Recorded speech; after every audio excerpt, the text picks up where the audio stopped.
Iglesia, un abrazo especial nuevamente, Américo Ulavarri, saludándote, deseando de todo corazón que todas las cosas estén muy bien.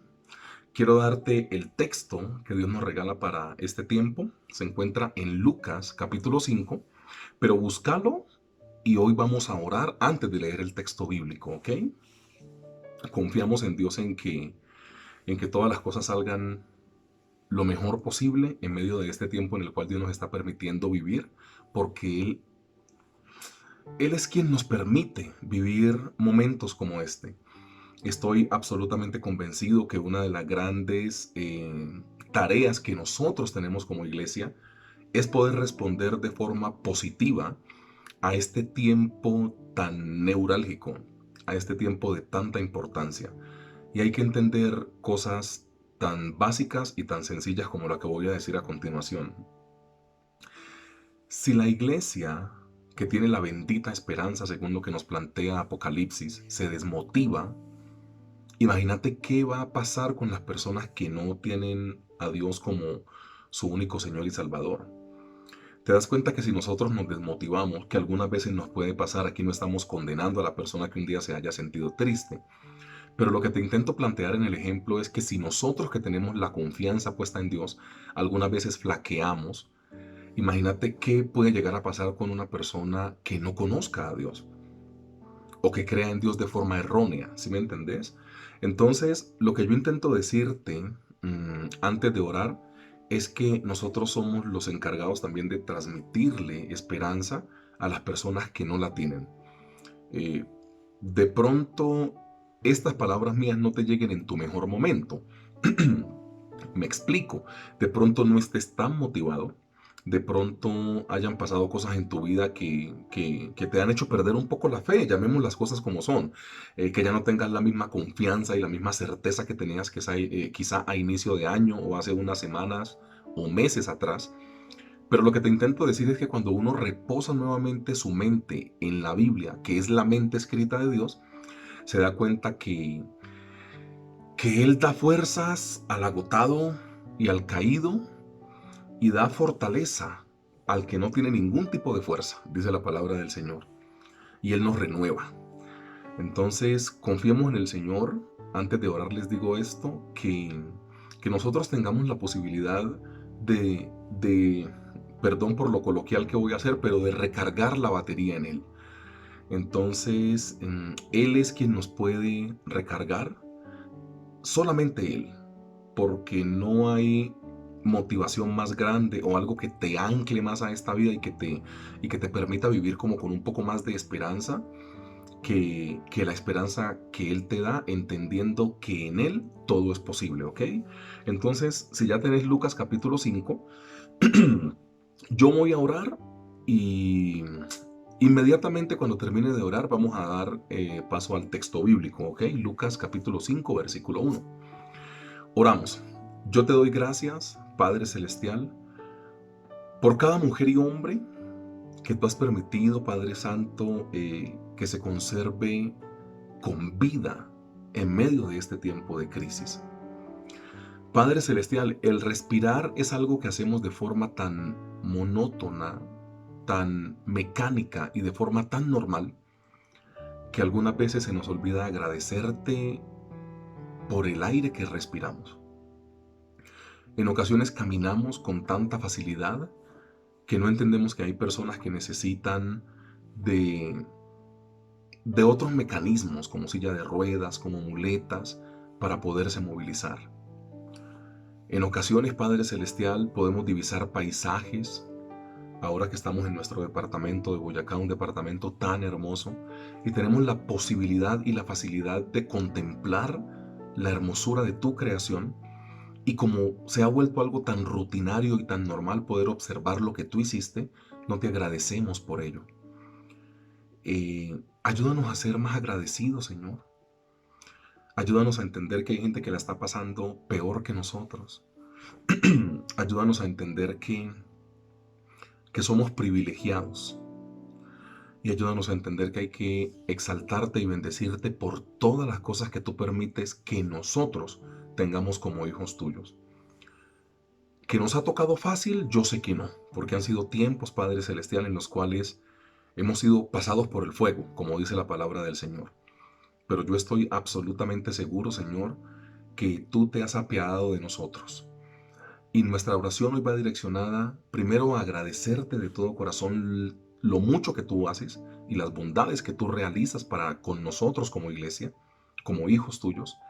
Y también, Padre Celestial, para que así como tú has tenido misericordia y amor con cada uno de nosotros, lo tengas, por favor, con las personas que requieren más ayuda que nosotros.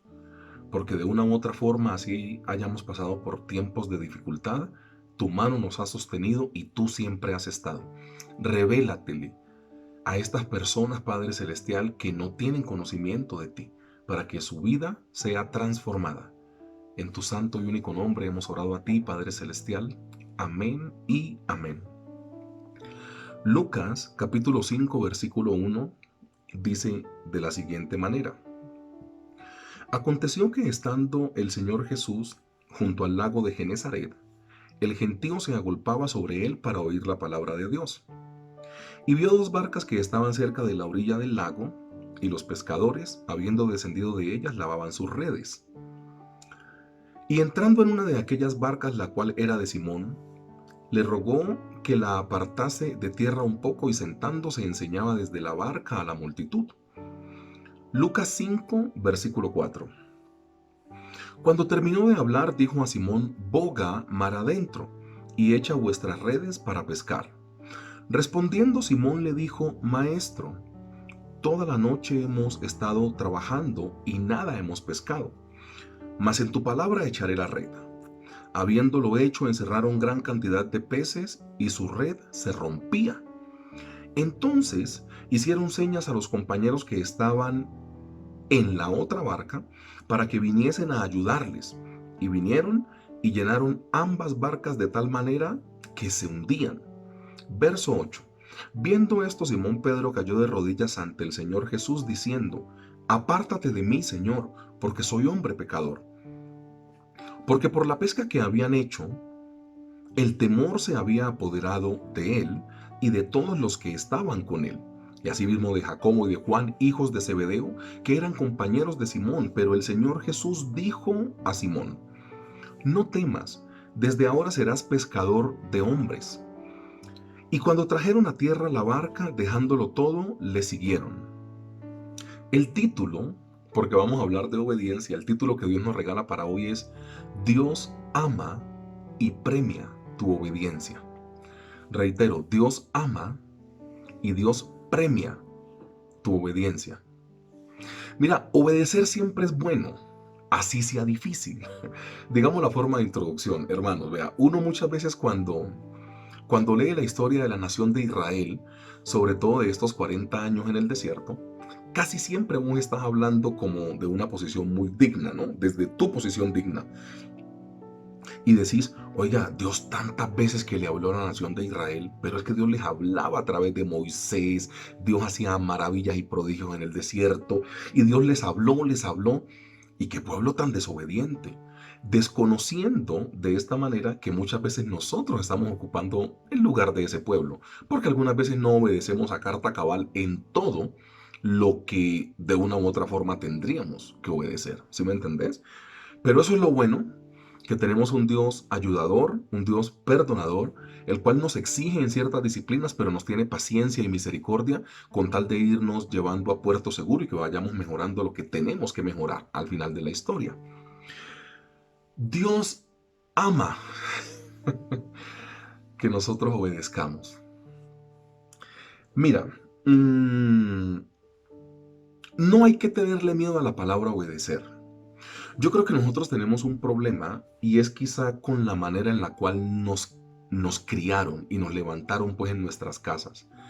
Porque siempre que se apela a la palabra obediencia es como demandándole a alguien o exigiéndole algo a alguien. Nunca hemos planteado la obediencia como un beneficio que te acerca a Dios, en textos bíblicos como un beneficio que te lleva al cielo. Te das cuenta que nosotros somos muy duros para poder obedecer porque la obediencia siempre la hemos planteado desde el castigo, desde el regaño. Te pongo algunos ejemplos puntuales. O sea, a ver, no sé, obedeces o tu papá te castiga, por ejemplo. Y si decimos, trata de obedecer porque esto agrada el corazón de tu papá. Está el mismo niño o la misma niña que tiene que obedecer, está el mismo papá y estamos cambiando el lenguaje. ¿Por qué le cuesta tanto al ser humano obedecer? Porque la obediencia desde la perspectiva que se la hemos enseñado a la gente es como desde el ámbito de la obligación, que si no lo haces Dios te castiga. Entonces la gente siempre tiene como su lucha y su lío y su problema con el intentar obedecer porque sienten que es una carga poder obedecer por cómo hemos planteado el tema de obedecer.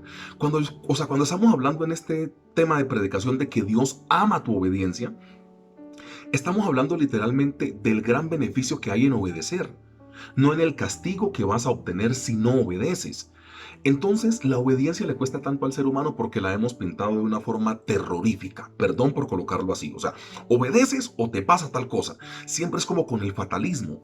¿Y qué tal si mejor le enseñamos a los niños, a las nuevas generaciones, que son los que podemos formar de otra manera? ¿Y qué tal si les explicamos que hay beneficios en obedecer? No que hay castigos al no hacerlo. Así sea una verdad implícita e intrínseca dentro de que si no obedeces vas a obtener como algunas consecuencias. Pero ¿qué tal si le cambiamos el empaque a lo que intentamos vender? No sé si me hago entender. O sea, es diferente que yo te diga obedece porque si no Dios te castiga. O que yo te diga obedece porque eso te lleva al cielo. Te dije lo mismo, pero le quité el fatalismo a la segunda frase. Entonces, yo creo que nos cuesta tanto obedecer, y esto lo digo de forma pues como para irnos adentrando en el tema, nos cuesta tanto obedecer porque lo hemos tenido como un asunto terrorífico, como un asunto de dificultad, como un asunto de demanda, como un asunto que te exige. Así es la obediencia.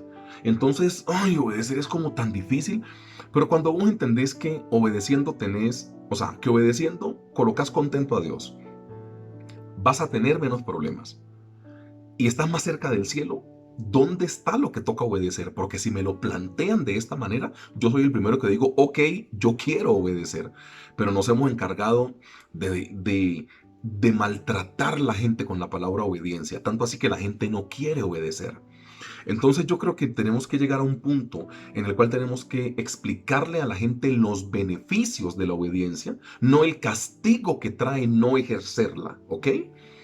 Mira, Dios ama tu obediencia y espera que lo hagas. Es sencillo. Dos puntos de predicación hablando de la obediencia.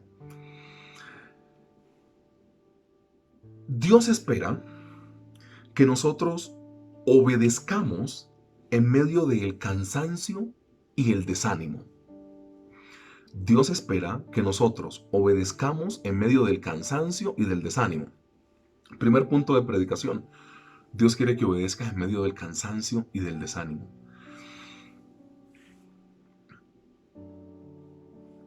Hombre, según lo que cuenta la historia, más o menos haciendo como un recuento, ellos se iban a pescar, pescaban toda la noche, se iban como a las 4:30 o 5 de la tarde, para que usted me entienda un poco, y llegaban más o menos a las 3 o 3:30 de la tarde con tal de poder lavar las redes, antes de las 5:30 o 6 meterse en sus casas. Paréntesis, en la cultura judía la gente no callejea después de las 6, más o menos funciona así.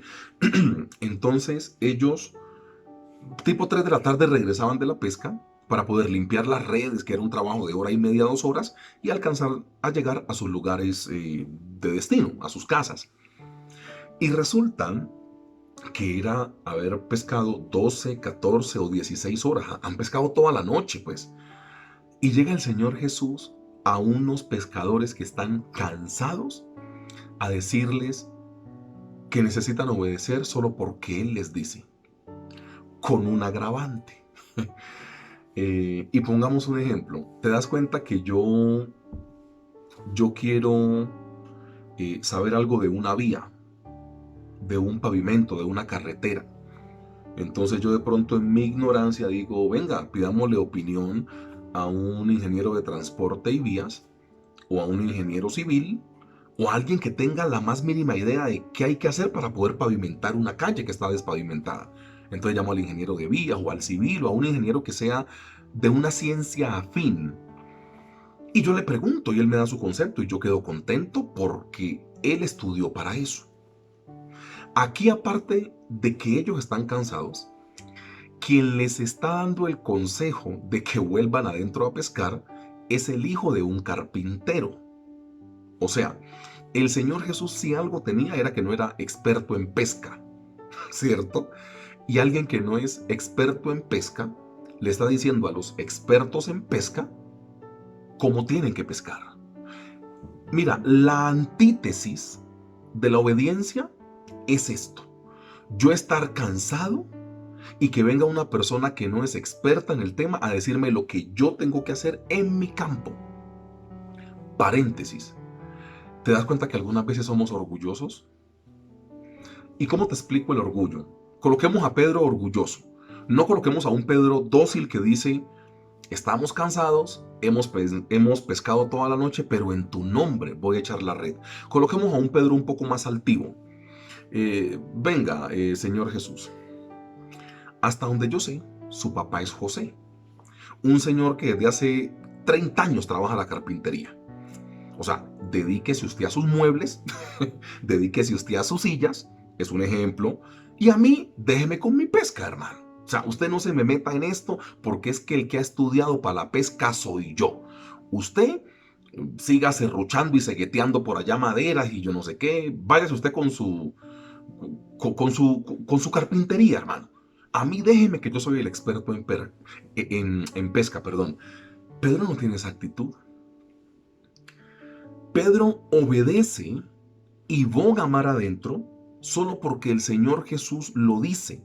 Aun cuando estaba quizá desanimado, ahí la palabra es cansancio. Cuando está cansado. Mira, Dios lo que necesita ver de nosotros es nuestra obediencia, aun cuando nosotros estemos cansados. O sea, una de las mejores maneras que Dios tiene para poder probar si vos y yo somos obedientes es si nosotros hacemos lo que tenemos que hacer aun cuando estamos fatigados y cansados. Porque aquí tampoco nos vamos a andar diciendo mentiras. Cuando usted y yo estamos cansados no queremos que nos hablen, que nos miren, que nos toquen, porque ya me cansé. Y ahí es cuando más Dios pone los ojos sobre nosotros y dice, cuando está contento obedece, cuando hay dinero obedece, cuando hay salud obedece, cuando hay comida obedece, cuando todo sale como él quiere o como ella quiere obedece, cuando le respondo sus oraciones obedece. Pero vienen frustrados, es que aquí hay un desánimo, hermano, son 14 horas metidos allá en el mar y no pescaron nada. Y llega uno que no es experto en el tema a decirles, vaya, hermano, hay un desánimo, hay un cansancio, pero hay una obediencia de Pedro. ¿No crees que este es el punto en el cual así estés desanimado o cansado, empezar a obedecerle a Dios y poder demostrarle, no tanto a Dios porque Dios ya sabe nuestro carácter y nuestra conducta, pero poder demostrarnos a nosotros mismos que nosotros somos capaces de obedecer en medio del desánimo, en medio de la fatiga, en medio del cansancio, en medio de que estamos que tiramos la toalla? ¿No será que es bueno decir, hombre, Dios, dame fuerza a través del Espíritu Santo para poder obedecerte en medio de mi fatiga? Porque nosotros, está demostrado que siempre que estamos cansados o fatigados, pues, o que hay algún tipo de desaliento o de desánimo, lo primero que hacemos es renunciar. Lo primero que hacemos es decir que no vamos más. Lo primero que hacemos es decir, yo hasta aquí llegué y no más. ¿Por qué no darle como la posibilidad a Dios que te sorprenda de haber pescado 12 o 14 horas en toda la noche y que después Él llegue y te diga, ¿sabes qué? Vuelve. Y, uy, hermano, pero te digo una cosa, ya las redes están limpias, hermano. Vuelve. Ya le quitamos todas las impurezas y las basuras a las redes porque toca dejarlas listas para salir mañana nuevamente como a eso de las 4 o 5 de la tarde. Vuelve y boga mar adentro y tira nuevamente las redes. No era un trabajo fácil obedecer.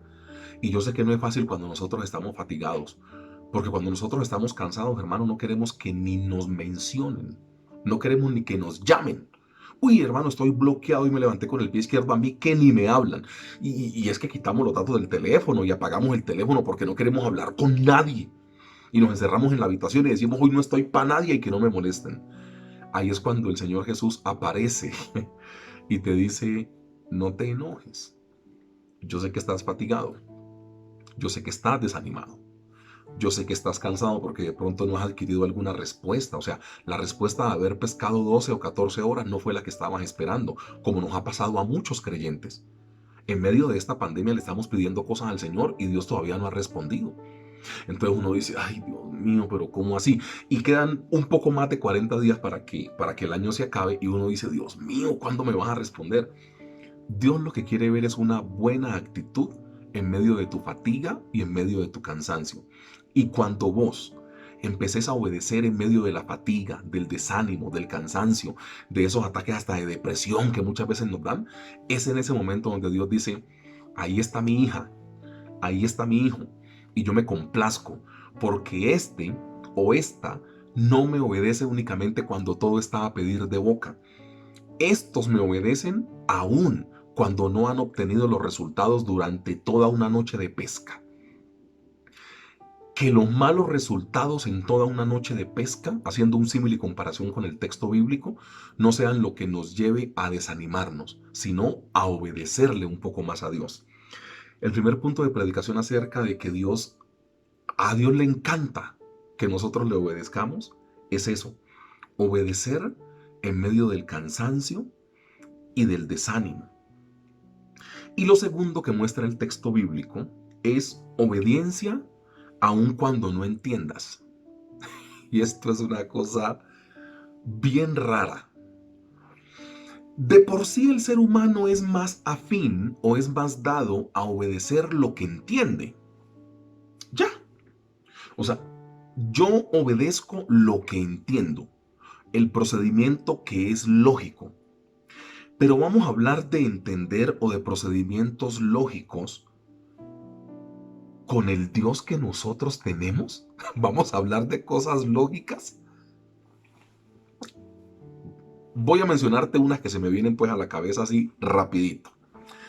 ¿Vos te acordás que, ay Dios mío, que Dios manda a unos leprosos a un estanque que no es tan puro?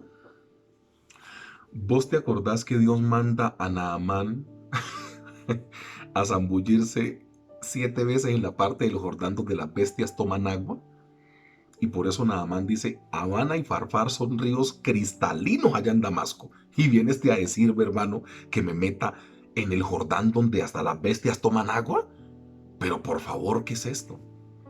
¿Te das cuenta que el Señor Jesús para poder purificar y para poder dar claridad al ojo de una persona, escupe en la tierra, hace lodo, y al ciego que le está pidiendo visión antes le pone lodo para hacerlo ver? O sea, ¿estamos hablando en serio de procedimientos lógicos con el Dios que nosotros tenemos? Mira, en el Antiguo Testamento hay un profeta llamado Oseas. Y para el tiempo que Dios levanta a este profeta, el pueblo de Israel está como desobedeciendo a Dios porque fue el común denominador en todos los años casi del desierto, ¿no? Entonces Israel está desobedeciendo y en la ley decía que desobediencia y trabar negocios con otros pueblos era como prostituir la conciencia o su razón. Entonces, para Dios demostrarle al pueblo que se habían prostituido, no porque se estuvieran acostando con rameras como tal, sino porque habían desobedecido la ley de Dios, trabando negocios con los que eran impíos, Dios le dice al profeta Oseas, anda y te casas con una prostituta, porque es la manera que el pueblo puede entender que son mi pueblo santo y se han prostituido. Y al santo profeta de Dios le tocó irse a casar con una prostituta para poderle demostrar al pueblo que se habían prostituido. O sea, ¿me vas a hablar de procedimientos lógicos, perdón, o razonables con este Dios que nosotros tenemos? Hermano y hermana, ustedes se van a volver locos si están esperando que Dios haga cosas lógicas. Porque vos crees que esto de colocar la otra mejilla es un procedimiento lógico. ¿Vos crees que esto de lavarle los pies a Judas cuando sabía que te iba a ir a vender es un procedimiento lógico? ¿Vos crees que es un procedimiento lógico que Judas venga con una turba a tomar preso al Señor Jesús y el Señor Jesús le bese y le llame todavía amigo después de que el Señor Jesús sepa que Judas lo acaba de vender? Hermano, y me la hace con todos los personajes de la Biblia. O sea, Dios no es lógico en el proceder que tiene con nosotros, porque Dios lo que quiere hacer es probar nuestro carácter. Entonces, mira, obediencia aun cuando no entiendas qué es lo que está pasando. Lucas capítulo 5 versículo 5 dice de la siguiente manera: respondiendo Simón le dijo, Maestro, toda la noche hemos estado trabajando. O sea, como que la orden que me estás dando no es para nada lógica.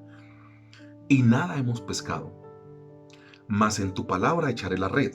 Los peces salían a respirar de noche, por eso pescaban de noche, de día con este sol abrasador del desierto de esta parte de esta región, los peces no salían. Y el Señor Jesús los manda a pescar, hermano, de día. Mira, esto no da por ningún lado porque Dios no es lógico en su procedimiento con nosotros. Y aquí la pregunta es, ¿bajo qué parámetros nosotros hacemos lo que hacemos? ¿Lo hacemos porque nosotros creemos que nos va a funcionar o lo hacemos porque Él dice en su palabra que tenemos que hacerlo? Mira, yo veo en este texto bíblico y lo complemento quizá un poco, voy a leerlo de una vez y después lo voy a explicar. Lucas capítulo 5 versículo 11 dice de la siguiente manera: y cuando trajeron a tierra las barcas, dejándolo todo, le siguieron. Mira,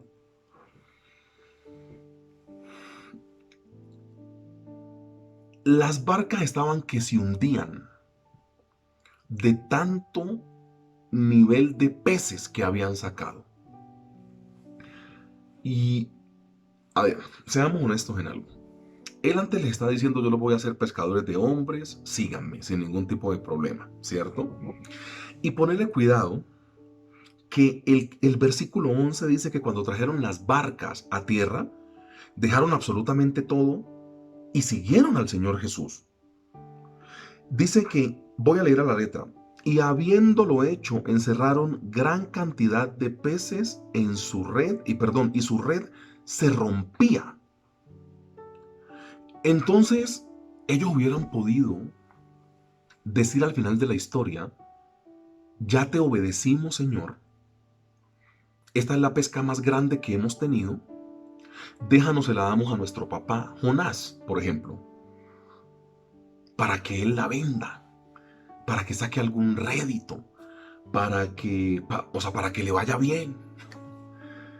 Ustedes se dan cuenta que siendo una de las pescas más grandes que se registra en la Biblia, Pedro y Andrés no tienen la más mínima intención de vender el pescado, de dárselo al papá de ellos, de sacar plata, de dejarlo al cuidado de alguien, de dárselo a los mercaderes que hacían negocios, pues que traficaban con peces. Pedro no tiene esa intención.